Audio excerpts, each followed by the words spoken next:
حضرت عمر رضی اللہ تعالی عنہ کا قول ہے، فرماتے ہیں کہ مجھے اس بات کی پرواہ نہیں ہوتی کہ میری دعا قبول ہو رہی ہے کہ نہیں ہو رہی، مجھے اس کی فکر رہتی ہے کہ دعا مانگنے کی توفیق مل رہی ہے کہ نہیں مل رہی. کیونکہ اللہ جب ناراض ہوتا ہے نا کسی سے، مانگنے کی توفیق چھین لیتا ہے اللہ تعالیٰ. اور مانگنے کی توفیق دی ہوئی، اس کا مطلب اگر ناراض ہے بھی تو اتنا زیادہ نہیں ہے، تھوڑا بہت ہے، وہ تلافی چاہتا ہے کہ آپ کر لو. مانگنے کی توفیق ملنا اس کی علامت ہے کہ اللہ اگر ناراض بھی ہے تو بہت زیادہ نہیں روٹھا ہوا، بلکہ اس نے سوری کا آپشن دیا ہوا ہے کہ چلو مانگ کے اپنا منا لو، مجھے کسی بھی طریقے سے راضی کر لو. دعا کا اس قدر فائدہ ہوتا ہے انسان کو، اس قدر فائدہ ہوتا ہے، آپ مانگنا شروع کریں زندگی چینج ہونا شروع ہو جائے گی، آپ کی زندگی میں تبدیلی آنا شروع ہو جائے گی.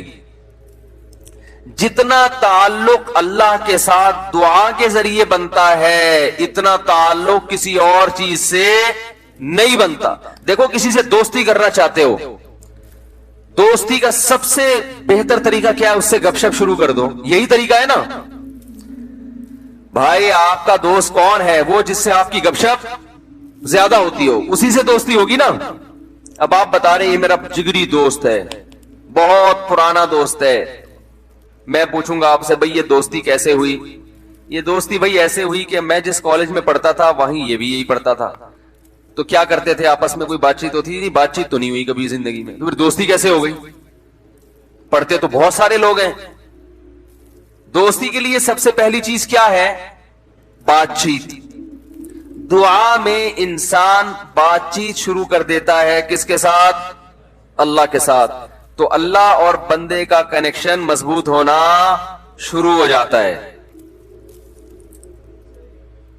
اس لیے اہل اللہ کو تو اس کی پرواہ نہیں ہوتی کہ میری دعا قبول ہو بھی رہی ہے کہ نہیں ہو رہی ہے. وہ کہتے ہیں ہمیں مانگنے کی توفیق مل رہی ہے. معذرت کے ساتھ تھوڑی میں ابیوز لینگویج استعمال کرتا ہوں کہ بھاڑ میں جائے قبول ہونا، ٹھیک ہے نا. ہمیں تو اس بادشاہ کے دربار میں ہاتھ پھیلانے کی توفیق مل رہی ہے، بس ہمارے لیے اتنا کافی ہے، تعلق بحال ہے ہمارا اس سے. تو میں یہ عرض کر رہا تھا کہ کبھی ہماری جو دعائیں قبول نہیں ہوتی بسا اوقات اس کی وجہ یہ ہوتی ہے کہ ہمارا وہ عمل دعا ہوتا ہی نہیں ہے. جب دعا ہی نہیں ہوتا تو پھر اس میں قبولیت کہاں سے آ گئی؟ وہ تو ہم پڑھ رہے ہوتے ہیں الفاظ رٹا لگا کے ایک چیز کو، یعنی ایک پڑھنے کے انداز میں ہوتی ہے، وہ اس میں جذبات ہی نہیں ہوتے. جذبات کن لوگوں کے ہوتے ہیں؟ امام بخاری رحمہ اللہ تعالی کی سوانے پڑھیں آپ، بچپن میں نابینا ہو گئے، والدہ تو آپ کو بڑا علم سکھانا چاہتی تھی، پریشان کہ اللہ یہ تو میرا بچہ ہی نابینا ہو گیا. تو رات کو مصلی پہ گڑ گڑا کے دعا مانگنا شروع کی، اے اللہ میرے بچے کی بینائی واپس لوٹا دے، اے اللہ اس کی بینائی واپس لوٹا دے. اتنا مانگا ہے کہ روتے روتے دعا مانگتے مانگتے آنکھ لگ گئی، خواب آیا، دو فرشتے آپس میں بات کر رہے ہیں کہ اللہ نے اس عورت کی دعا قبول کر لی ہے اور اس کے بچے کو بینائی لوٹا دی ہے. جب آنکھ کھلی ہے تو دیکھا کہ بچے کی بینائی واپس لوٹ چکی تھی، بینائی واپس لوٹ چکی تھی. ہندوستان میں ایک بزرگ تھے، رمضان نام تھا ان کا، یہاں کراچی ہجرت کر کے آ گئے تھے ہندوستان سے. تو جو کوئی اس طرح کے بڑے لوگ ملتے تھے نا جو بھی نیک ہوں پرہیزگار ہوں، تو میں ان سے تھوڑا سا انٹرویو لیتا تھا کہ آپ نے کوئی ایسی کوئی واقعہ دیکھا ہو، کوئی کرامت دیکھی. انہوں نے اپنا بڑا دلچسپ واقعہ سنایا. فرماتے ہیں کہ میں نے اپنی آنکھوں سے دیکھا کہ ہندوستان کے ایک علاقے میں جو بلوائی تھے نا، جو بلوا کرنے والے ہندو تھے، انہوں نے، دہشت گردوں نے مسلمانوں کے علاقوں پہ حملہ کر دیا. مسلمان بہت تھوڑے تھے، مقابلہ نہیں کر سکتے تھے. کہتے ہیں کہ ایک بزرگ تھے وہیں کہیں مظاہر علوم کے یا دیوبند کے. مقصد میرا یہ نہیں ہے کہ وہ دیوبند کے علاوہ کوئی بزرگ نہیں ہوتا، وہ چونکہ واقعہ ان کا اس لیے لوگ اس پہ بھی کہتے ہیں کہ اپنے مسلک کو وہ کرنا ہے، وہ اتفاق سے تھے وہاں کے، تو اس لیے میں نے بول دیا. تو وہ مکان کی چھت پہ کھڑے ہو گئے اور اللہ سے دعا مانگنے لگے. بہت گڑ گڑا کے دعا مانگی انہوں نے کہ اللہ ان لوگوں کے شر سے ہمیں بچا لے.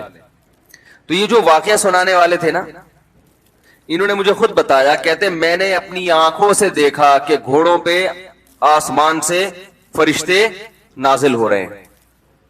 اور ان کے ہاتھ میں بڑی بڑی راڈیں ہیں, گزند ہیں, اور وہ زمین پہ نازل ہو کر انہوں نے ان بلوائیوں کے خلاف حملہ کر دیا, مارا ان کو. میں نے جب یہ واقعہ ایک دفعہ بیان کیا تو یوٹیوب پہ جب یہ واقعہ گیا تو اس علاقے کے جو مسلمان تھے ان کے کمنٹس آئے کہ یہ واقعہ یہاں پر ہوا ہے اور اس گاؤں میں ہوا ہے. نہیں آ رہی بات سمجھ میں؟ تو یہ کیا ہے؟ دعا مانگنے والے کی جو دعا ہے نا اس میں طاقت تھی, وہ مانگ رہا تھا گڑ گڑا کے. آپ نے دیکھا ہوگا آج کل ہم نماز استسقاء پڑھتے ہیں, بارش پھر بھی نہیں ہوتی. عموماً ایسا ہی چل رہا ہے سسٹم جو چل رہا ہے نا, نماز استسقاء پڑھ رہے ہیں, بارش نہیں ہو رہی, تو اللہ سے اچھی امید رکھتے ہیں کہ قبول ہوتی ہوں گی دعائیں.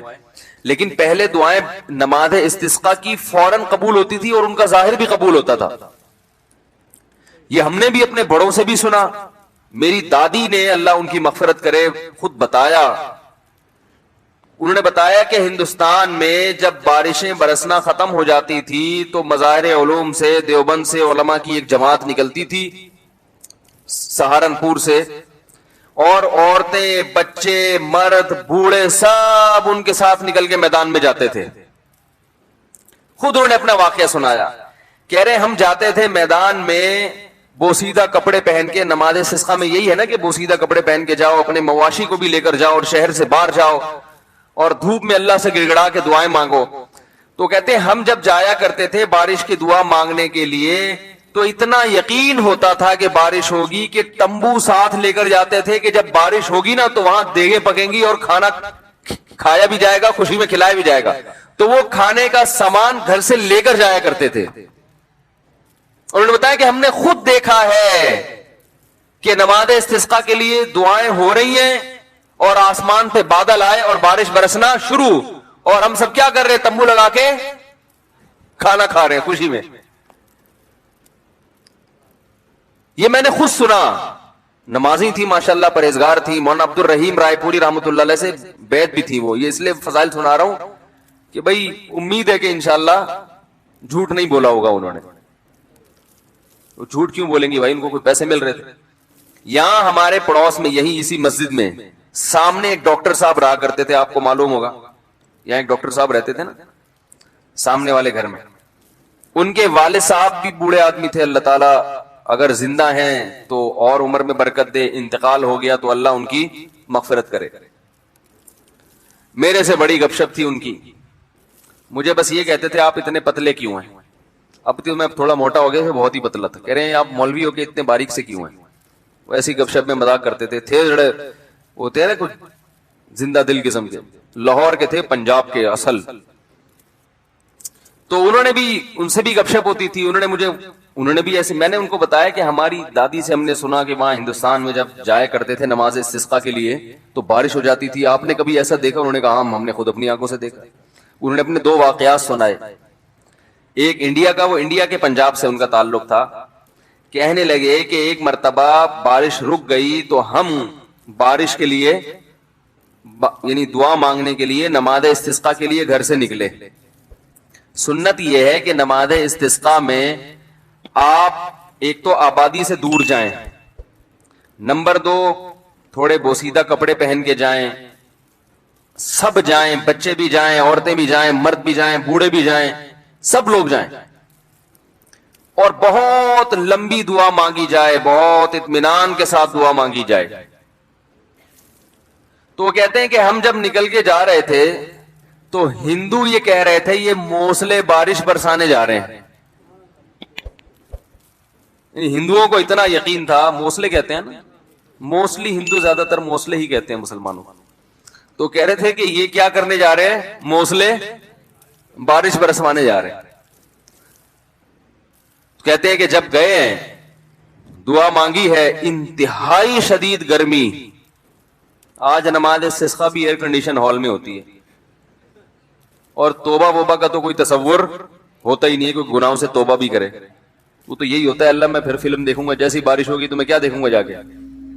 تو گناہ سے تو قرآن کیا کہتا ہے, یا قوم استغفروا ربکم, گناہوں سے معافی مانگو, یرسل السماء علیکم مدرارا, آسمان سے موسلا دھار بارشیں برسائے گا. تو نماز استسقاء کا جو کانسیپٹ تھا وہ یہ تھا کہ آپ اللہ سے اپنے تمام گناہوں کی معافی مانگیں. تو گناہوں کی معافی کا تو ہمارے ذہن میں ہی نہیں ہوتا,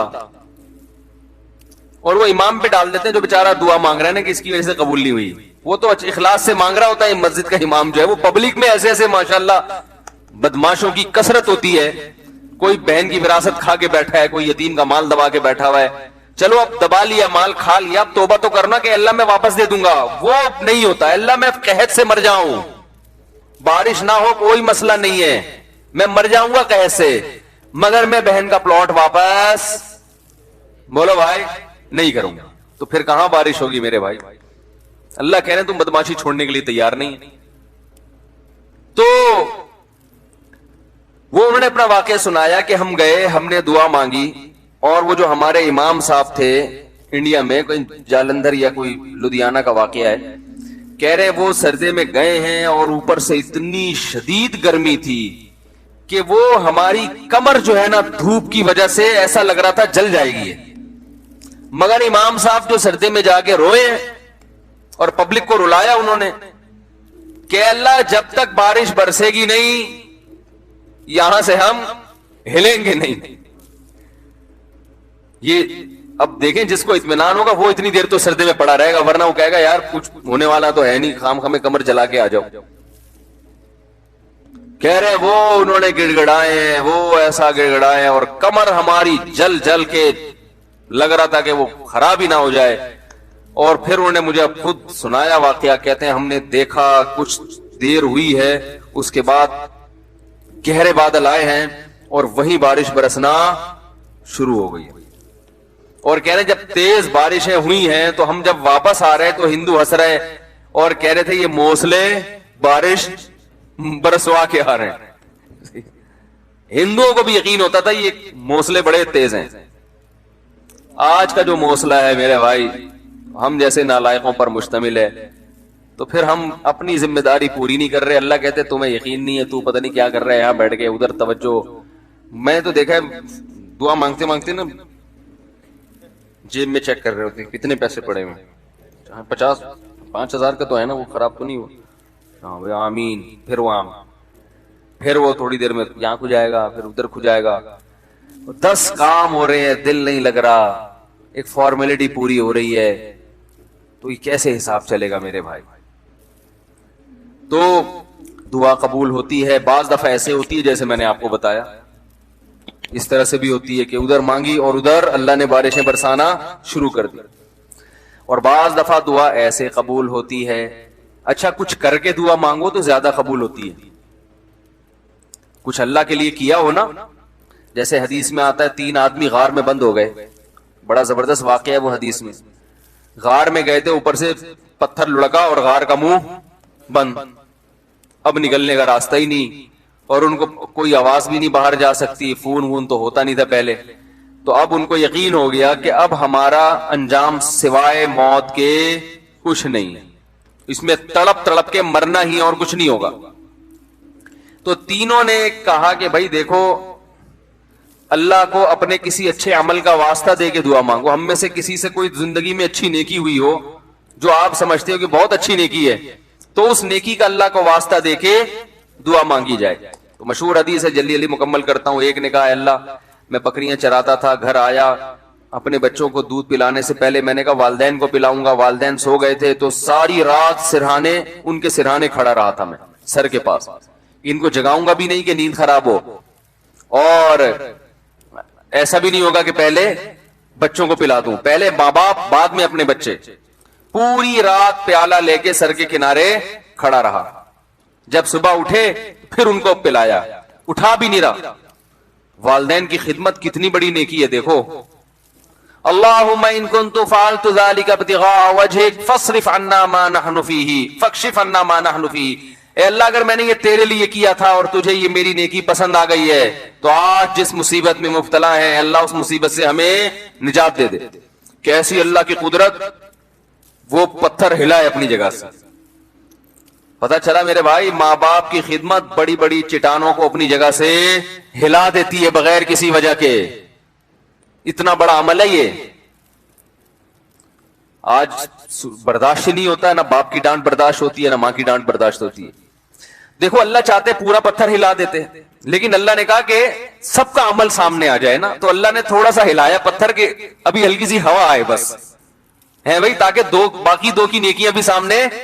ویسے تو اللہ کو اتنا پسند آیا کہ اللہ چاہتے تو ہٹا دیتے نا پتھر. دوسرے نے دعا مانگی, اے اللہ میں اپنی چچزاد بہن پہ عاشق تھا, اس سے زنا کرنا چاہتا تھا, وہ موقع نہیں دیتی تھی, بہت سخت عشق والی محبت تھی, بالآخر قحط پڑا, سب کچھ ختم ہو گیا, تو وہ میرے پاس آئی روٹی کے لیے, تو میں نے اس سے کہا ایک شرط پہ تجھے راشن دوں گا کہ تو میری یہ حرام خواہش کو پورا کر, اور بالآخر مجھے اس پر قدرت ہوئی. جب میں زنا کے, وہ مجبور ہو گئی بیچاری, جب میں زنا کے بالکل قریب پہنچ گیا تو اس نے مجھے اللہ تیرے عذاب سے ڈرایا, اتق اللہ ولا تفض الخاتم الا بحقی, کہ تو یہ کام کر تو رہا ہے مگر تو اللہ سے ڈر. اللہ میں اس حالت میں کہ مجھے اس پر مکمل قدرت ہو چکی تھی اور میں عرصے سے تلاش میں تھا کہ یہ میری دسترس میں آئے, آج جب مجھے موقع ملا اور بالکل قریب پہنچ گیا زنا سے, تو اس نے مجھے کہا اللہ سے ڈر, تو اللہ میں تیرے خوف سے پیچھے ہٹ گیا. ان کنت فعلت ذلک ابتغاء وجہک, اے اللہ صرف تیرے لیے کیا تھا, اگر تو اس عمل کو قبول کرتا ہے تو آج جس مصیبت میں مبتلا ہیں اس مصیبت سے ہمیں نجات دے دے. حدیث میں آتا ہے پتھر مزید تھوڑا سا لڑک گیا, اور کیا ہے کہ دھوپ بھی آنا شروع, ہوا بھی, لیکن ابھی نکل نہیں سکتے تھے چونکہ اللہ تیسرے کا عمل بھی سامنے لانا چاہتا تھا. تیسرے نے کہا اللہ میں فلاں شخص کے پاس مزدوری کیا کرتا تھا, مزدوری چھوڑ کے چلا گیا, ایک مزدور تھا میرے پاس, مزدوری لیے بغیر وہ چلا گیا, تو اس کی جمع پونجی سے میں نے کاروبار کیا, بہت کاروبار بڑھ گیا, بہت عرصے کے بعد وہ آیا تو اس نے کہا میری جو مزدوری تھی دے دو, تو میں نے کہا بھائی تیرے پیسے سے میں نے یہ بزنس کیا, یہ سینکڑوں اونٹ, گائے, بیل, بکریاں, یہ سب تیری ہیں. وہ بھی ایسا نیبو نچوڑ کم بخت ساری چیزیں اٹھا کے لے گیا. اتنی معاملات میں آج کل کون صاف ہوتا ہے کہ بھئی تمہارے پیسوں سے کیا تو لے جاؤ, تو وہ بھی لے گیا, تو میں نے بھی دے دیا. میں نے کہا اللہ میں حرام کا نوالا نہ جائے میرے پیٹ میں, تو اللہ اگر میں نے تیرے لیے کیا تھا تو جس مصیبت میں مبتلا ہوں اس مصیبت سے ہمیں نجات دے دے. حدیث میں آتا ہے پتھر مزید لڑکا ہے, فخرجوا یمشون, بڑے آرام سے باہر نکل گئے. تو دیکھو اس سے پتا چلتا ہے اللہ کے لیے کچھ قربانی دی ہو تو پھر دعائیں ٹھا کر کے قبول ہوتی ہیں. جو لوگ بینک کی ملازمت چھوڑ دیتے ہیں, بڑی قربانی ہے, ان کی دعائیں بہت تیزی سے قبول ہوتی ہیں. داڑھی رکھنے کا ماحول نہیں ہے لیکن آپ رکھ لو اللہ کے لیے, دعائیں انشاءاللہ تیزی سے قبول ہونا. بولو نا بھائی کیا جا رہا ہے, کیوں قبول ہوتی ہے بھائی؟ سارا دن اللہ کے لیے,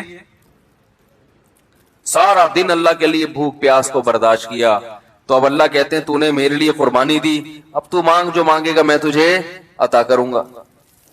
حج میں دعائیں کیوں قبول ہوتی ہیں؟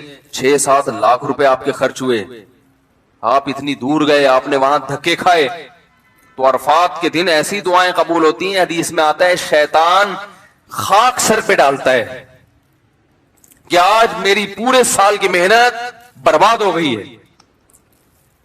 لیکن ہم نے دیکھا ہے عرفات میں بھی دعائیں نہیں مانگ رہے لوگ, وہاں بھی ایک اجتماعی دعاؤں کا ماحول بنایا ہوا ہوتا ہے, ایک آدمی بیٹھا ہوا سب آمین آمین لگا رہے. بھائی وہاں تو کم از کم کچھ جا کے کچھ الگ سے اللہ سے گڑگڑا کے مانگ لو, دل لگاؤ اس دعا میں.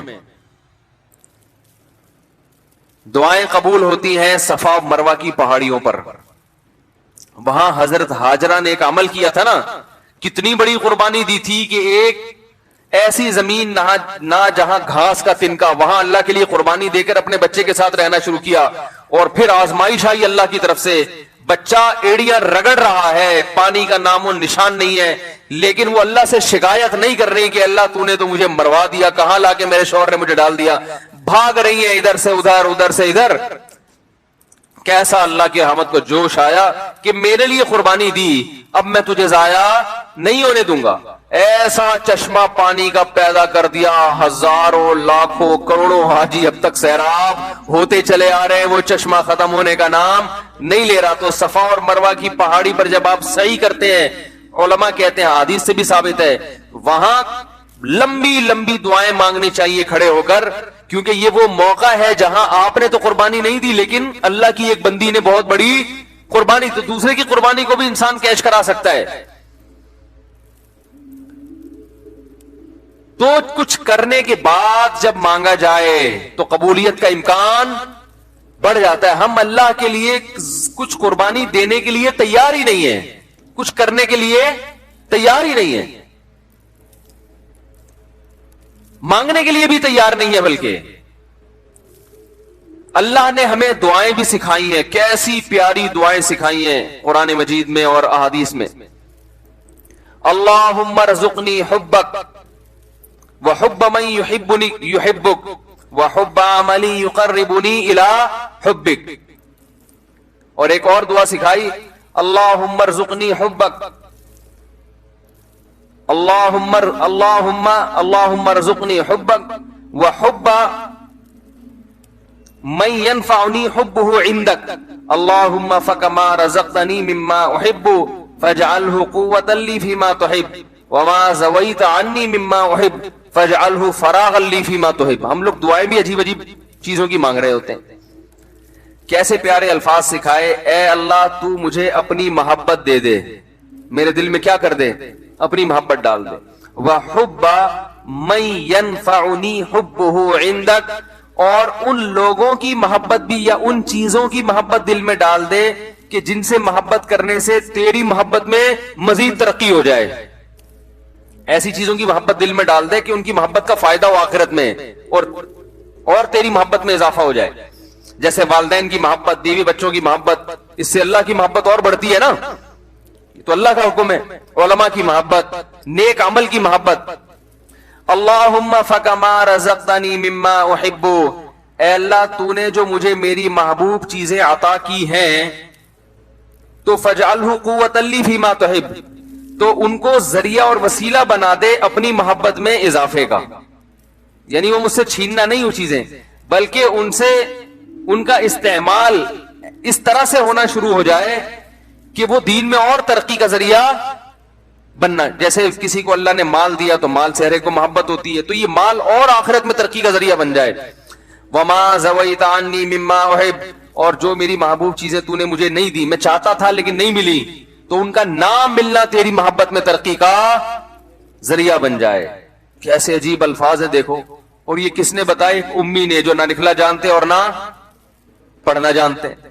یہی ہوتا ہے نا, کچھ چیزیں آپ کو مل جائیں گی, آپ کی پسند کی کچھ نہیں ملیں گی, تو اللہ جو پسند کی چیزیں مل گئی ہیں ان سے بھی آخرت میں ترقی ہو جائے, جو نہیں ملی ان کا نہ ملنا آخرت میں ترقی کا ذریعہ بن جائے.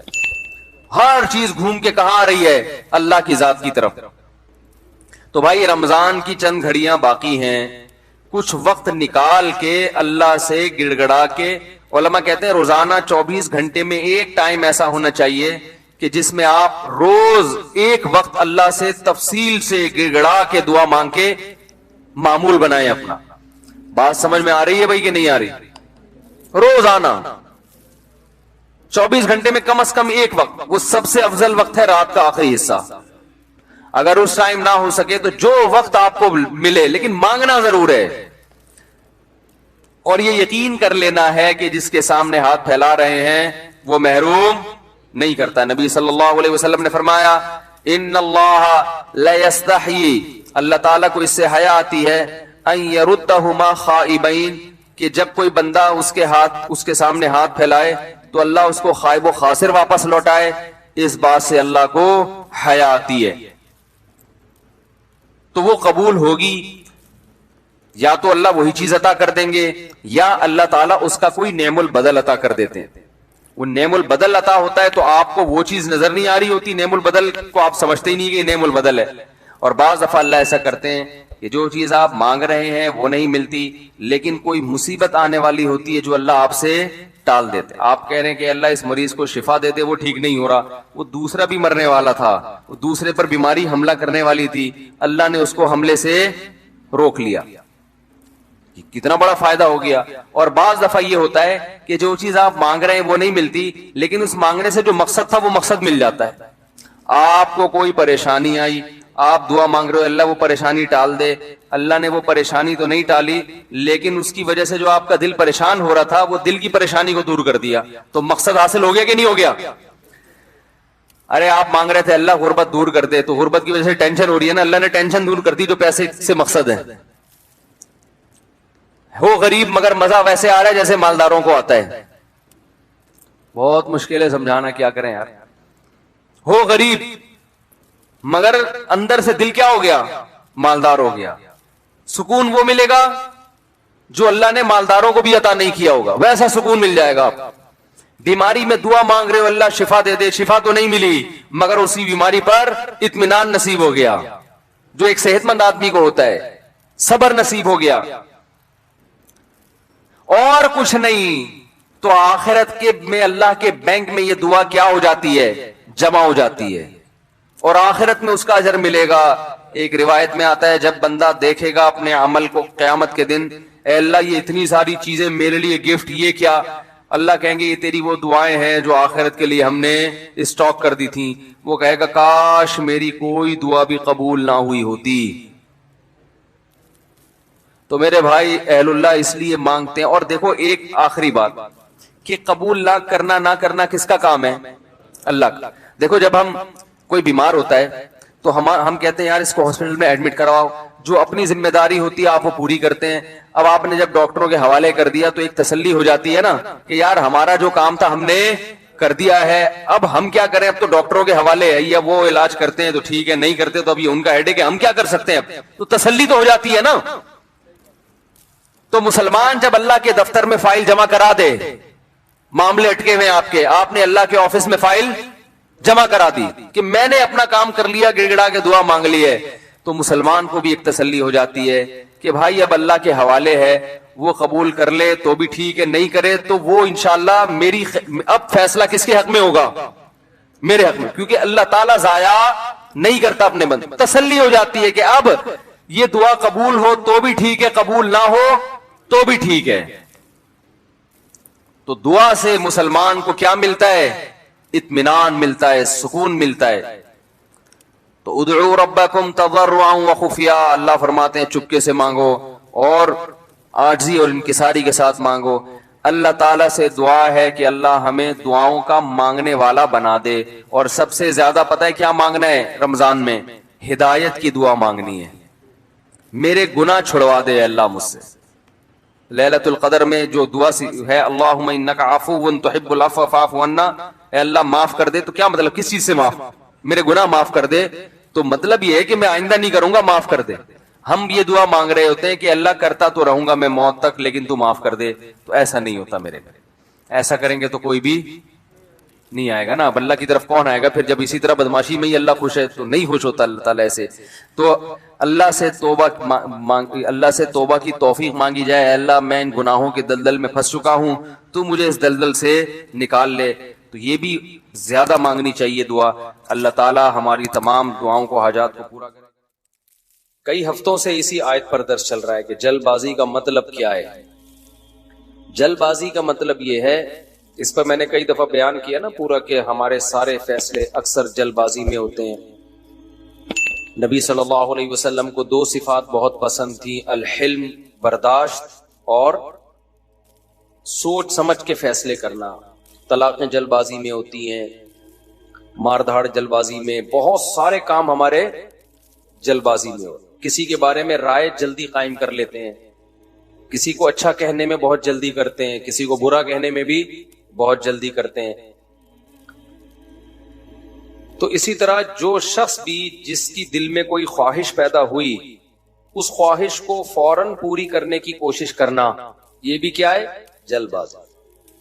آپ سوچ تو لو بھائی یہ خواہش پوری کرنے سے آپ کو فائدہ ہوگا، نقصان ہوگا، کہیں لت تو نہیں پڑ جائے گی آپ کو؟ نشہ ہے، دل چاہتا ہے، لوگ کر لیتے ہیں بھائی، اس سے تو آپ تباہ و برباد ہوتے چلے جاؤ گے. تو جو خواہشات کا غلام ہوتا ہے وہ جلد باز ہوتا ہے، اور جو مستقبل سامنے رکھ کے زندگی گزارتے ہیں ان کی طبیعت میں جلد بازی نہیں ہوتی، ہمیشہ وہ کامیاب ہوتے ہیں. تو یہاں بھی اللہ نے کیا فرمایا کہ جلد بازی کی ایک مثال اللہ نے بیان کی ہے. وہ مثال یہ ہے، اذا مسہ الشر جزوعا، جب کوئی مصیبت پہنچتی ہے نا، ہونا یہ چاہیے مصیبت میں انسان کا دل کرتا ہے ہلڑ بازی کا، ہاں ہو چیخو پکار، ادھر ادھر، ڈپریشن ہوتی ہے اس کو. تو جو دل کر رہا ہے وہ آپ کرنا شروع کر دو، اس پہ کنٹرول نہ کرو کہ بھئی اس کا کوئی فائدہ ہوگا یا نہیں ہوگا. ایسا تو نہیں کہ میرے اس ری ایکشن سے فائدے کے بجائے الٹا اور زیادہ نقصان ہو جائے. تو اللہ کہتے ہیں جلد باز آدمی کیا کرتا ہے, وہ یہ نہیں دیکھتا, وہ بس اپنی خواہش کو پوری کرنے میں لگا ہوتا ہے. غم پہنچا ہے تو اس غم کو ہلکا کرنے کے لیے جو مرضی اسے کرنا پڑے وہ کر گزرتا ہے. اس کی مثال ایسے ہے نا, آپ نے دیکھا ہوگا ایک کہیں کوئی واقعہ ہو جائے نا, کوئی دھماکہ ہو جائے, تو جو انویسٹیگیشن کے لیے لوگ وہاں جاتے ہیں وہ کہتے ہیں ہمیں سب سے بڑی مصیبت پتہ ہے کیا ہوتی ہے, وہاں عوام جو احتجاج شروع کر دیتی ہے, اس سے کیا ہوتا ہے کہ وہاں جن لوگوں نے کچھ کاروائیاں کی ہے نا ان کے ثبوت مٹ جاتے ہیں. ہونا یہ چاہیے, پوری دنیا میں ہم نے ایک اصول دیکھا ہے, جہاں کوئی ایکسیڈنٹ ہو, کوئی واقعہ ہو نا, فوراً وہ روک دیتے ہیں, پورا ایک گھیراؤ میں لے لیتے ہیں کہ انویسٹیگیشن کرنے تو اس میں غلطی کس کی ہے تاکہ اس کو سزا ملے. ہمارے یہاں کیا ہوتا ہے کہ پتہ ہی نہیں چلتا کہ غلطی کس کی ہے, اتنا کراؤڈ اکٹھا ہو جاتا ہے, اتنی عوام دائیں بائیں آگے پیچھے, جس کو پکڑ کے پبلک کوٹنا شروع کر دے تو بس وہی مجرم ہے. یعنی جس کو پہلے تھپڑ لگ گیا نا سمجھو وہ کیا ہے, بس اسی نے کیا ہے. بہت کچھ الٹا پلٹا ہو جاتا ہے. تو وجہ کیا ہے بھائی, اپنے احتجاج فوراً کر لینا کسی بھی چیز پہ, سوچے سمجھے بغیر الزام ڈال دینا کسی کے اوپر. کئی سال پرانی بات ہے, کیس ہمارے سامنے آیا کہ ایک لڑکی کے نمبر پہ کہیں کوئی مس کال آ گئی. یہ گاؤں میں واقعہ ہوا تھا. اب غیرت مند بھائی تھا, اس نے دیکھا یہ کون ہے, دیکھا کسی لڑکے کا فون ہے, پہلے سے اس لڑکی کے بارے میں کسی نے اس کا دماغ, بہن کے بارے میں دماغ بھرا ہوا تھا, ہوتے اس نے کیا کیا, اس کو گولی مار. اب بہت پرانا قصہ ہے تو ابھی مجھے تھوڑے سے اس کے آثار باقی رہ گئے دماغ میں, پورا قصہ مجھے یاد نہیں ہے. بعد میں انکوائری کی پتا چلا کہ جی یہ لڑکی بالکل بھی انوالو نہیں تھی, جس بندے نے کی ہے وہ گڑبڑ کرنے کی کوشش کر رہا تھا. تو اب کیا ہوا ہے کہ اچھی اس کو پتا چلا کہ یار میری بے گناہ بہن کو میں نے مار دیا, ٹینشن میں اتنا گیا ہے کہ اپنے آپ کو بھی مار دیا. پہلے ایک جرم کیا, ٹینشن سے انکوائری پوری کی نہیں ہے. بھائی پہلے غور تو کر لو, تجزیہ کر لو, کوئی بھاگی تو نہیں جا رہی, دیکھ لو. اور اگر مس کال آئی بھی ہے, کوئی آپس کا ریلیشن بھی ہے, تو اس کا یہ مطلب تو نہیں ہے نا کہ گولی سے ہی اڑا دو. اس کی اسباب پہ غور کرو, اس کی وجوہات پہ غور کرو.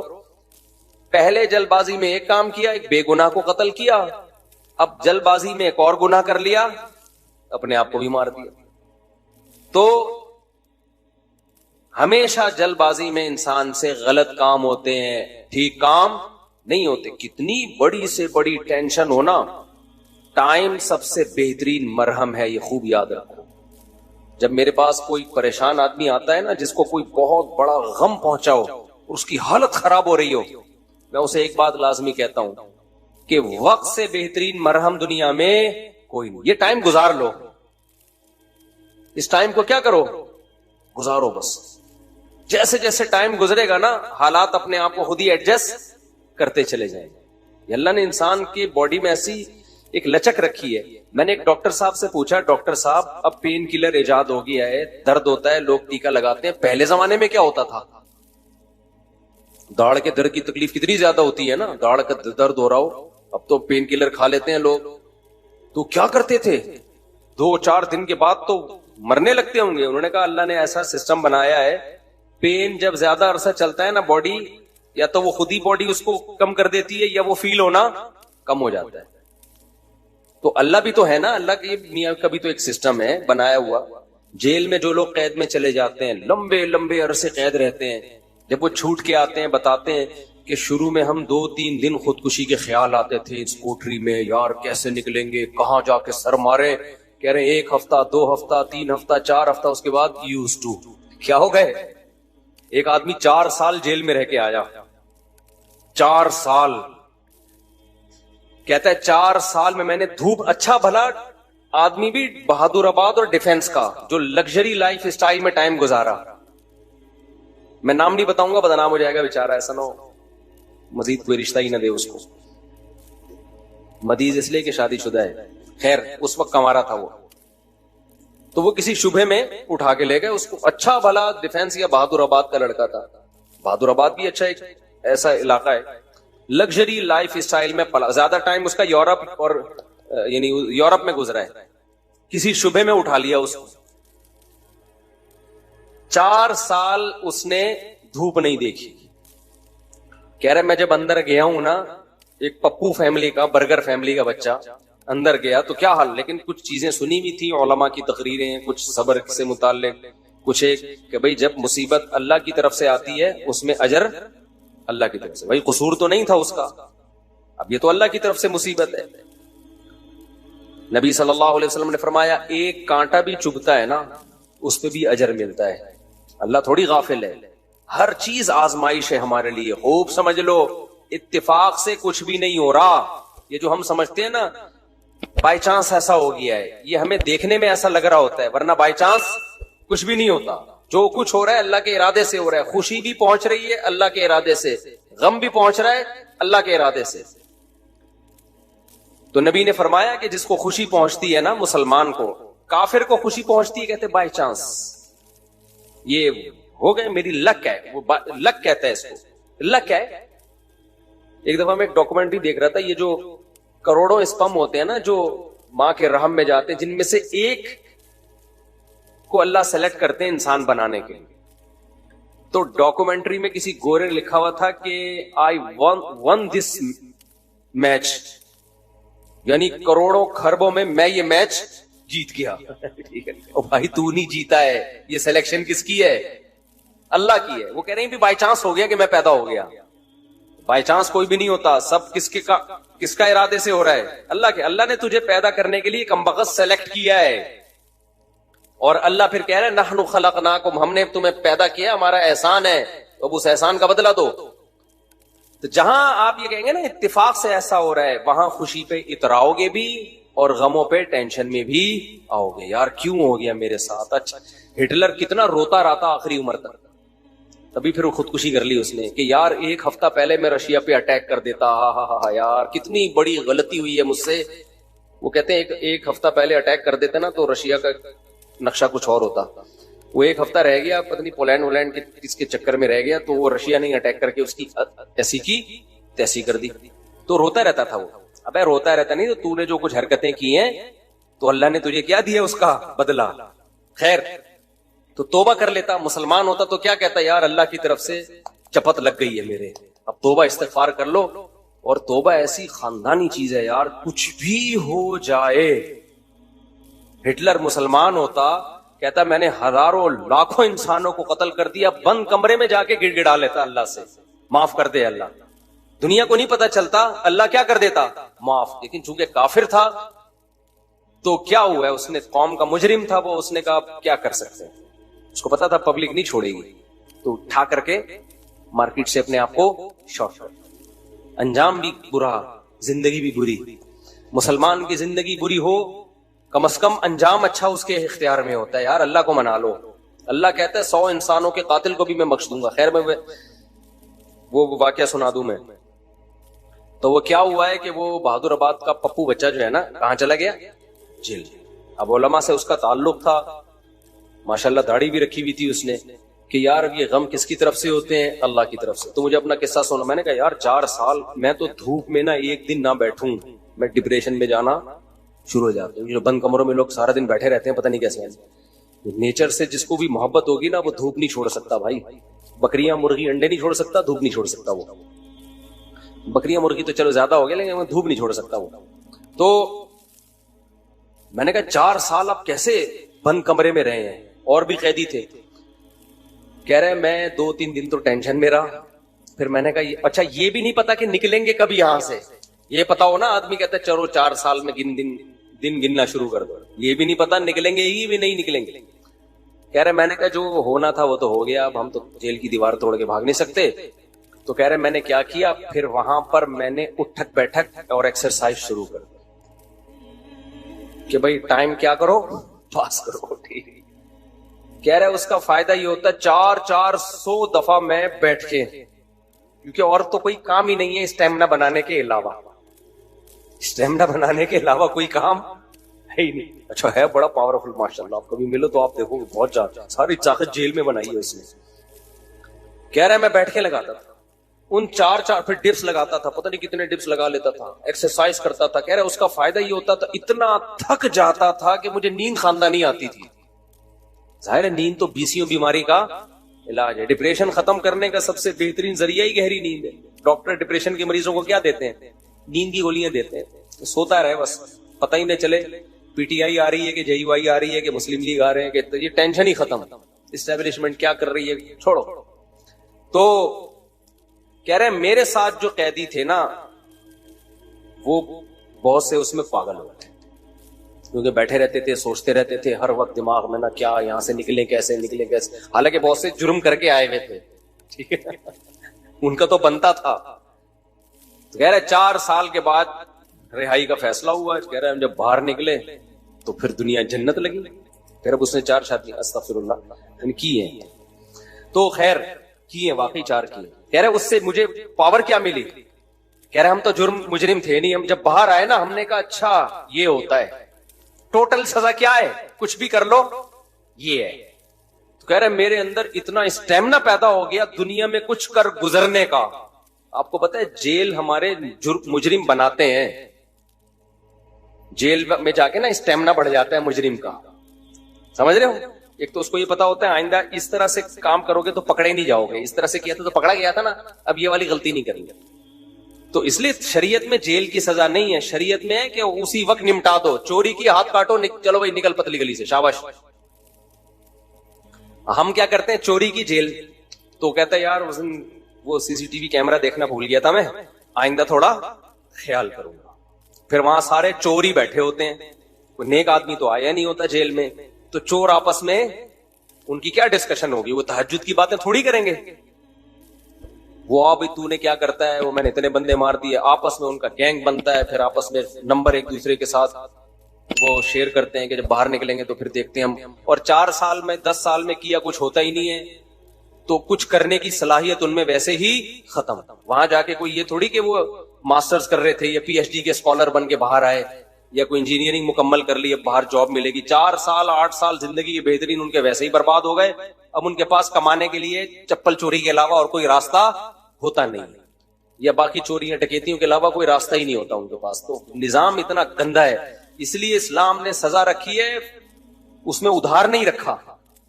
قصاص ہے, ثابت ہو گیا کہ بھائی اس نے بندہ مارا ہے, فوراً پکڑ کے وارثوں کے حوالے کیا جائے گا, بھائی تمہارا باپ مارا ہے, تم بتاؤ کیا کرنا ہے. اب وہ فیصلے میں دیر کر رہے ہیں تو اس دوران جیل میں بند کیا جائے, بھاگ نہ جائے. جیل میں اس کو تمام سہولتیں دی جائیں گی, بھائی یہ بندہ ہے بھاگے گا نہیں, جلدی 1 ہفتہ ہے آپ کے پاس, فیصلہ کرو, گردن اڑانی ہے یا اس سے بارگیننگ کرنی ہے. تو بارگیننگ میں جو ٹائم لگ رہا ہے اس دوران جیل میں رہے, ایک الگ بات. 1 آدھ ہفتہ سعودی عرب میں ایسا ہی ہوتا تھا, آپ کا پتہ نہیں کیا ہو رہا ہے. قصاص اب 1 ہفتہ, اس کے بعد سر قلم کرنا ہے, چلو بھائی اڑا دو سر نہیں قلم کرنا, پیسے لے کے چھوڑنا ہے, پیسے لے بھائی, اور جو بھی رہن کے طور پر اس کی پراپرٹی رکھوائی, چل بھائی نکل, ختم. ہماری عدالتوں پہ بوجھ کتنا ہے دیکھو, 20-20 سال پرانی فائلیں جج کے پاس پڑی ہوئی ہوتی ہیں. اسلام میں قصاص ہے. دانت توڑ دیے, ٹائم نہیں ہے بھائی, کون سا والا دانت توڑا, یہ والا, اب بتا دانت توڑنا ہے اس کا. دیکھو نبی صلی اللہ علیہ وسلم کی خدمت میں کتنا زبردست واقعہ ہے. حدیث میں آتا ہے حضرت انس رضی اللہ تعالی عنہ کی جو پھپھی تھی نا, کس کی, حضرت انس بن مالک کی پھپھی. حضرت انس نبی کے خادم تھے.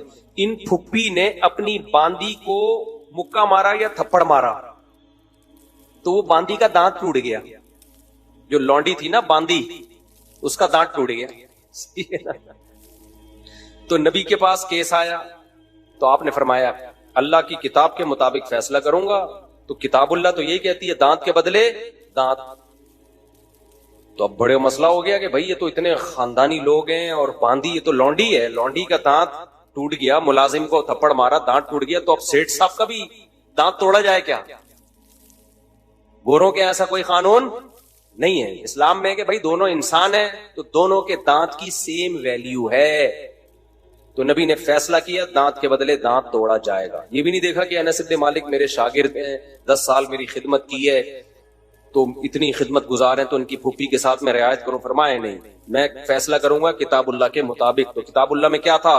دانت. اچھا باندی کو یہ توقع نہیں تھی کہ میری جو مولا ہے, آقا ہے, اس کے دانت توڑے جائیں گے.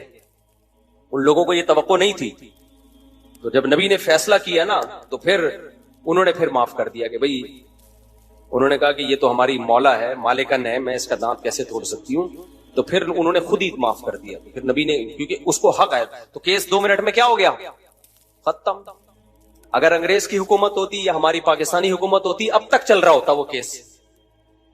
دونوں مر چکے ہوتے, دونوں قبروں میں جا چکے ہوتے, ابھی تک ان کے دانت کے کیس کی فائلیں بولو موجود ہوتی, اور پوسٹ مارٹم ہو رہا ہوتا کون سا والا دانت ٹوٹا تھا, ہلا تھا یا ٹوٹا تھا, ان کے مکے سے ٹوٹا.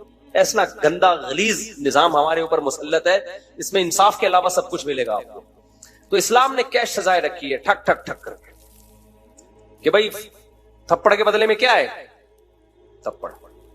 تو قصاص کا نظام رکھا ہوا ہے اللہ میاں نے بڑا زبردست. وَكَتَبْنَا عَلَيْهِمْ فِيهَا أَنَّ النَّفْسَ بِالنَّفْسِ وَالْعَيْنَ بِالْعَيْنِ وَالْأَنْفَ بِالْأَنْفِ وَالْأُذُنَ بِالْأُذُنِ وَالسِّنَّ بِالسِّنِّ وَالْجُرُوحَ قِصَاص. کیا زبردست آیت ہے. اللہ فرماتے ہیں ہم نے لکھ دیا ہے, آنکھ کے بدلے آنکھ. کسی نے تمہاری آنکھ پھوڑی ہے, تم کورٹ میں جاؤ گے, جی اس نے آنکھ پھوڑی ہے, یہ ثابت کرو گے, دلائل سے ثابت کر دیا, کورٹ کہے گی تو بھی پھوڑ دے اس کی یہ والی آنکھ. البتہ یہ کام ڈاکٹر سے لیا جائے گا, ویسا نہ ہو پھوڑنے پھاڑنے میں کچھ اور ہی نہ پھوڑ پھاڑ دے, اتنا لمبا چھورا مارے کہ پیچھے سے ہی نکال دے. تو اس میں ماہرین سے مدد تو لی جائے گی, لیکن یہ ہوگا بھائی آنکھ ضائع کی ہے تو تمہاری بھی آنکھ ضائع کی جائے گی. دانت توڑا ہے, سن بسنی, دانت کے بدلے دانت, سمجھ رہے ہو. تو یہ پوری قرآن نے ڈیٹیل بیان کی ہے.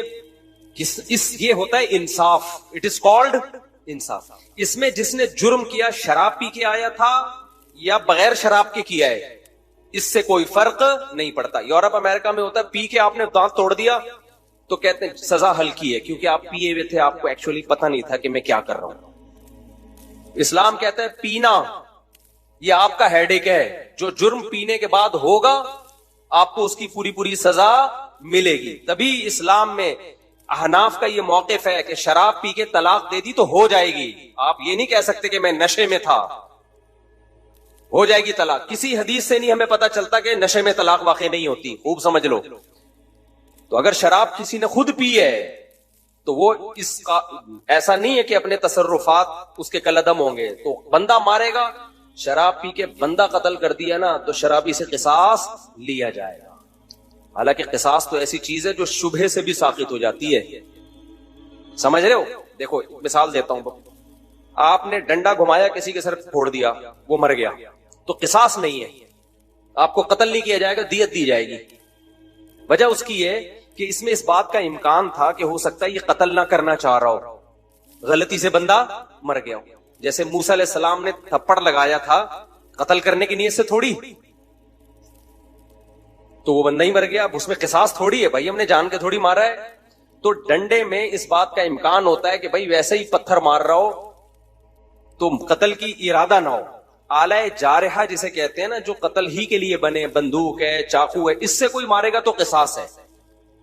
سمجھتے ہو کہ نہیں سمجھتے؟ ہاں, ڈنڈے سے کسی نے مارا اور دلائل سے پتا چل گیا کہ اس کی نیت ہی قتل کرنے کی تھی, وہ ایک الگ بات ہے. لیکن نارملی جو ہے نا, جب قتل کے لیے آلہ جارحہ کا ہونا ضروری ہے. اب مسئلہ یہ ہے, میں بات ہی پتہ نہیں بھول گیا, بتانا چاہ رہا تھا, یہ میں نے ڈنڈے والی مثال کیوں دی ہے.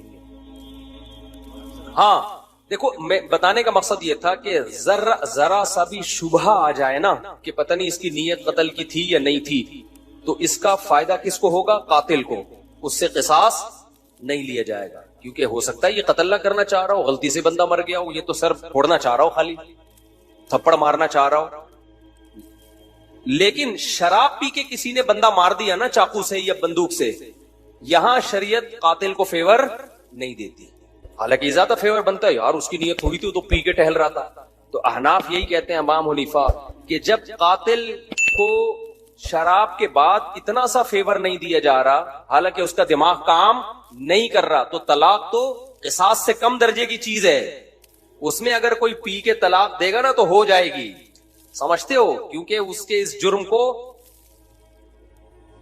فیور نہیں دیا جائے گا اس پہ. کیونکہ پی کیوں تو نے, وہ کہہ سکتا ہے نا میں تو پی ہوئی تھی تو مجھے کیا پتا, پینے سے پہلے تو تجھے پتا تھا نا, پینے کے بعد کچھ بھی ہو سکتا ہے, بندہ بھی مر سکتا ہے, بیوی کو ڈیورس بھی ہو سکتی ہے. یہاں ایک مشہور سوال ہے کہ پی اس نے, سزا بیوی کو کیوں دے رہے ہو؟ تو طلاق میں شریعت نے مرد کے تصرف کا اعتبار کیا ہے, اس میں عورت کی پوزیشن کو نہیں دیکھا ہے کہ وہ مظلوم تھی یا ظالم تھی. مرد کی, کیونکہ طلاق کہتے ہیں مرد کی ملکیت سے چیز کا نکلنا, اس میں شریعت نے یہ سمجھا نقصان مرد کا زیادہ ہو رہا ہے. سمجھتے ہو کہ نہیں سمجھتے ہو؟ تو اب یہاں پر بھی یہی ہے کہ اگر کوئی بلا وجہ بیوی کو طلاق دے دے تو بھی تو عورت کا کیا قصور ہے، لیکن پھر بھی ہو جائے گی. تو ہم کہتے ہیں شراب پی کے دے رہا ہے تو بطریقے اولا ہوگی. آج کل بہت زیادہ ہو رہا ہے، اور پھر لوگ فتوے دائیں بائیں سے لے آتے ہیں کہ جی وہ فلاں نے سعودیہ کے مفتی نے فتوا دیا طلاق نہیں ہوئی چونکہ پیوی تھی، فلاں نے فتوا دیا. آج کیا ہوا ہے، ایک آدمی نے کھڑے کھڑے بیوی کو 6 طلاقیں دی ہیں. سب نے یہاں کے مدارس نے فتوا دیا، طلاقیں ہو گئی ہیں. سعودیہ کے کسی مفتی سے لائیو ویڈیو کال پہ بات کی، اس مفتی نے بولا کہ میں کسی فقہ شقہ کو نہیں مانتا، کوئی طلاق نہیں ہے.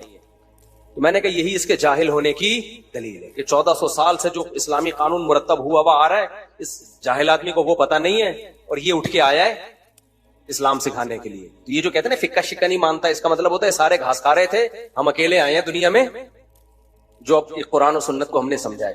خیر، تو کہاں سے کہاں بات چلی گئی، بہت اسپیڈ مار رہا ہوں آج میں. ہاں، بہادر آباد سے پھر وہ جیل سے نکلے. ہاں، تو یہ میں عرض کر رہا تھا کہ اسلام کا نظام کتنا بہتر ہے یار. زنا کیا ہے 100 کوڑے مارو، چھوڑ دو بس اس کو، پھر ملامت نہ کرو اس کو. شادی شدہ نے زنا کیا، رجم کرو، قصہ ختم، چلو بھائی. کمارے نے زنا کیا، 100 کوڑے دونوں کو چترول لگاؤ اور چھوڑ دو. کسی نے زنا کی غلط تہمت لگا دی، 80 کوڑے لگاؤ، چھوڑ دو. چل بھائی، کیس نہیں ہے لمبے لمبے، سمجھتے ہو کہ نہیں سمجھتے ہو؟ تو لمبے لمبے کیس نہیں ہے. تو ہمارے ہاں تو بہت ہی گندا نظام چل رہا ہے یار، اللہ بچا کے رکھیے. جیلوں سے اللہ بچائے. جیلوں میں خارج کی بیماریاں لگتی ہیں، پتہ ہے آپ، ایک دوسرے کی پھوڑے پھنسیاں ٹرانسفر ہو رہے ہوتے ہیں. گندگی کا ایک نظام ہے، بہت ہی گندا نظام ہے جیلوں کا.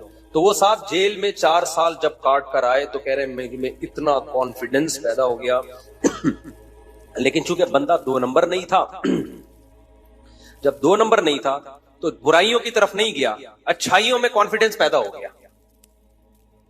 تو اچھائی آپ کو پتا ہے، جس نے میرے بیان سنے ہو ایک اچھائی تو اس کو پتہ ہی ہوتی ہے کہ شادیاں میں نے 4 کرنی ہے. تو کہہ رہا میں جیل سے باہر نکلا نا، بیانات میرے سنے میں تھے. کہتا ہے میں نے سوچا کہ اب کسی کا باپ میرے کو روک کے دکھائے 4 شادیوں سے، کیونکہ اتنی ٹینشن جیل میں کہہ رہا ہے میں نے اٹھا لی ہے کہ اب ٹینشن میرے لیے مسئلہ نہیں. کیونکہ دوسری میں آدمی ٹینشن کی وجہ سے نہیں کرتا نا، میرا ٹینشن کی ایسی کی تیسے. دیکھو اس نے صبر کیا نا، تو یہ جیل اس کے حق میں کیا ہو گیا؟ مفید. اگر صبر نہ کرتا، جلد بازی والا کام کرتا، جیل میں بیٹھا رہتا، یہ کیا ہو رہا ہے میرے ساتھ، میں نے تو کوئی ایسا گناہ نہیں کیا، اللہ کو میں ہی ملا تھا. کبھی حکومت کو گالیاں دیتا، کبھی پولیس کو گالیاں دیتا، کبھی فوج کو گالیاں دیتا، کبھی عمران خان کو، کبھی مسلم لیگ کو، کبھی کس کو. ان پہ کچھ بھی اثر جو بھی نہیں رینگتی ان کے اوپر. کیا خیال، ان پہ جو بھی نہیں رینگتی، کسی پہ کچھ بھی نہیں ہونا تھا. اور اللہ کو بھی ایسے لوگ اعتراض کرنا شروع کر دیتے ہیں. اس نے یہ بولا بھائی میرے بس میں جو ہے میں وہ کروں گا، جو میرے بس میں نہیں ہے وہ میں نہیں کر سکتا. آج ایک بندہ آیا نا، بہت بیچارہ پریشان تھا، اللہ اس کی پریشانی دور کرے. گھر میں بیوی کا جھگڑا چل رہا تھا، بیوی چلی گئی، فلانا ہو گیا، ڈمکانا ہو گیا، بہت مسائل. میں نے اس کو ایک اصولی بات کی، میں نے کہا جو تمہارے بس میں ہے وہ چھوڑو نہیں، جو تمہارے اختیار میں نہیں ہے اس کی فکر چھوڑو. کہہ رہا میں نے ابا کو ہر طرح سے منا لیا، ابا ٹھیک ہی نہیں ہو رہے. تو میں نے کہا ٹھیک کرنے کی فکر چھوڑ دو. کیا خیال ہے بھائی، ابا کو راضی کرنے کی فکر کر رہا ہوں، ابا مجھ سے راضی نہیں ہو رہے. میں نے کہا اپنا ایٹیٹیوڈ ابا کے ساتھ ٹھیک کر لو، توبہ معافی مانگ لو ابا سے، سوری کر لو اگر کوئی غلطی ہوئی ہے، اور ابا کو کے ساتھ معاملہ ٹھیک کر لو. دیکھ لو یہ کس چیز سے خوش ہوتے ہیں، وہ کام کہہ رہے یہ بھی کر کے دیکھ لیا پھر بھی خوش نہیں ہو رہے. میں نے کہا پھر ٹینشن لینے کا نہیں، اس سے زیادہ کہ مکلف نہیں ہے بھائی. جو کر سکتے ہو وہ کرو، جو نہیں کر سکتے اس کی ٹینشن مت لو. یہ کیسز بہت آتے ہیں میرے پاس کہ بیوی بھاگ گئی، حقوق بھی بندہ ادا کر رہا ہے، پھر بھی کوئی آشنا مل گیا اس کو، چلی گئی، نہیں آ رہی، بچوں سے نہیں ملنے دے رہی. تو میں ان سے کہتا ہوں بھائی اگر آپ کے حقوق نہیں ادا کر رہے تھے تو بیوی سے معافی مانگو، جا کے سالوں سے معافی مانگو، ان کو بولو بھائی میں حقوق ادا کروں گا، ہر طرح سے ان کو آپ قائل کرو. اور اگر آپ کی غلطی نہیں ہے، بیوی کی غلطی ہے، تو 2 ہی ہے، یا تو پیار سے یا بدماشی سے، کوئی تیسرا راستہ ہے؟ میں نے کہا پیار کا طریقہ یہ، جاؤ محبت سے سمجھاؤ، اگرچہ آپ کی غلطی نہیں ہے اس کی غلطی ہے، پھر بھی بعض دفعہ انسان جھک جاتا ہے کہ چلو یار گھر بسانے کے لیے کمپرومائز کرو. تو پھر جب وہ کہتے ہیں نا میں نے ہر طرح سے 1 سال ہو گیا محبت سے سمجھا کے دیکھ لیا، پھر میں کہتا ہوں اب ایک راستہ ہے بدماشی کا. کون سا راستہ ہے؟ بدماشی. جاؤ بدماشی کر سکتے ہو، بیوی اٹھا کے لے آؤ. سمجھ رہے ہو؟ جاؤ سسرال میں بولو ایسی کی تیسی, نکالو میری بیوی ہے. کہہ رہے یہ نہیں کر سکتا. میں نے کہا پھر چھوڑ دو, لعنت بھیجو. بدماشی کے لیے پاور بھی تو ہونا.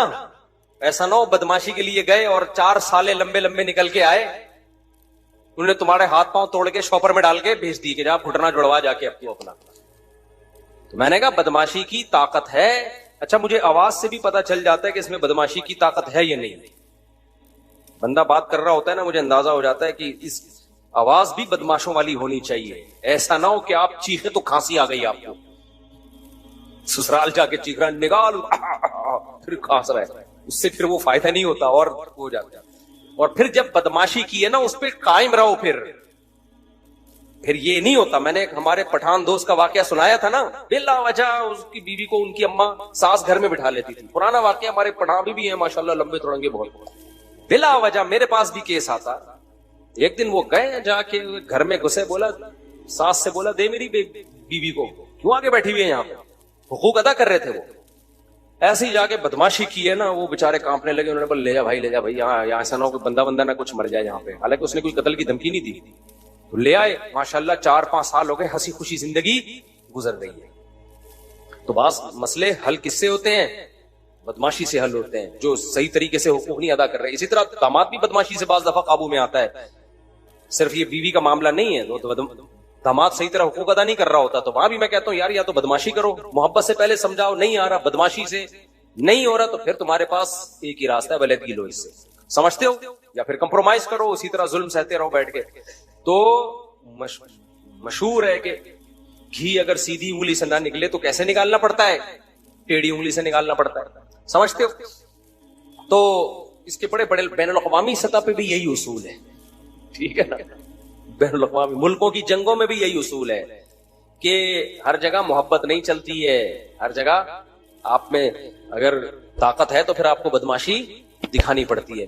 تو وہاں بھی میں یہ لوگوں سے یہ کہتا ہوں بھائی گھریلو جھگڑا چل رہا ہے, جو آپ کے اختیار میں ہے وہ کرو. جب نہیں ہو پا رہا نا, اس کا مطلب آپ معاملہ آپ کے اختیار سے باہر. پھر یہ دیکھو, یہ مت دیکھو کون صحیح ہے کون غلط ہے. اس بحث میں پڑھنے کا فائدہ کیا ہے؟ لوگ آ کے مجھے کہہ رہے تھے میری بیوی غلط ہے. میں کہتا ہوں یار غلط ہے صحیح ہے, تو کر کیا سکتا ہے؟ کر کیا سکتا ہے تو؟ اب اس بحث میں پڑھنے کا فائدہ کیا کہ غلط ہے یا صحیح ہے؟ جب آپ کچھ کر نہیں سکتے تو لعنت بھیجو, دفع کرو یار, مٹی پاؤ. پھر کیا کرو؟ میں نے کہا ایک اور شادی کرو. بس کہنے کوئی رشتہ نہیں دے گا. میں نے کہا تلاش کرتے رہو, کیونکہ رشتہ تلاش کرنا آپ کے اختیار میں ہے. کسی کو قائل کر کے اس سے زبردستی چھین لینا آپ کے اختیار میں نہیں. تو بس گزارا چلاؤ ایسے ہی, اس وقت تک کمارے چھڑے چھاٹ رہو. کہہ رہے گناہ کا خطرہ ہے. میں نے کہا بچو گناہ سے, روزے رکھو جو اسلام نے بتایا. کہہ رہے اللہ نہ کرے پھر بھی ہو جائے تو توبہ استغفار کرو. ہونے کے بعد اب اس کو ریورس تو نہیں کیا جا سکتا نا. گناہ ہونے سے پہلے کے اصول یہ کہ بچو, ہونے کے بعد اب ریورس نہیں ہو سکتا. یہ ہمارے اختیار میں نہیں ہے کہ ہم کہیں کہ اب ماضی میں جو ہو چکا اس کو, ماضی کو اللہ کو کہیں. یہ تو جہنم میں جب جہنمی جائے گا نا, اللہ سے یہی کہے گا دوبارہ بھیج دے, ریورس کر دے سارا عمل. بہت انسان کا بچہ بن کے زندگی گزاروں گا. اللہ کیا کہتے ہیں؟ پاسٹ کبھی ریورس نہیں ہوتا, ماضی کبھی تبدیل نہیں ہوتا. تو جو گناہ ہو گیا وہ ہو گیا, اب اس پہ کہ دوبارہ جا کے بچوں میں نہیں ہو سکتا. اب آپ کے اختیار میں یہی ہے کہ اللہ کو توبہ کر کے گڑ گڑا کے منانے کی کوشش کرو. زندگی کا اصول کھوپڑی شریف میں آ رہا ہے کہ نہیں آ رہا؟ جو اپنے اختیار میں, مولانا شرف علی تھانوی رحمۃ اللہ علیہ بات بہت زیادہ تاکید سے کہتے تھے, جو چیز آپ کے اختیار میں ہے اسے چھوڑو نہیں, اور جس چیز کے آپ کا اس پر اختیار نہیں ہے اس کے پیچھے مت پڑو. اب رو رہے ہوتے ہیں اپنی بیوی کی خاطر, بڑے اچھے لوگ ہوتے ہیں جو رو رہے ہوتے ہیں, کو یاد آ رہی ہے. میں کہتا ہوں بھائی دیکھو, آپ کو اس سے محبت ہے, اس کو نہیں ہے, تو کیا کرو گے؟ نہیں, یا تو بدماشی یا محبت, دونوں ہی نہیں ہے. تو رونے کا حل ہے میرے پاس. کہتے میرا دل جل رہا ہے, رونے کا حل ہے. رونے کا حل یہ ہے کہ اس کو یاد کرنا چھوڑ دو, کہیں اور شادی کر کے دل ادھر لگاؤ. آہستہ آہستہ یہ دل کیا ہو جائے گا, یوں سمجھو مر گئی.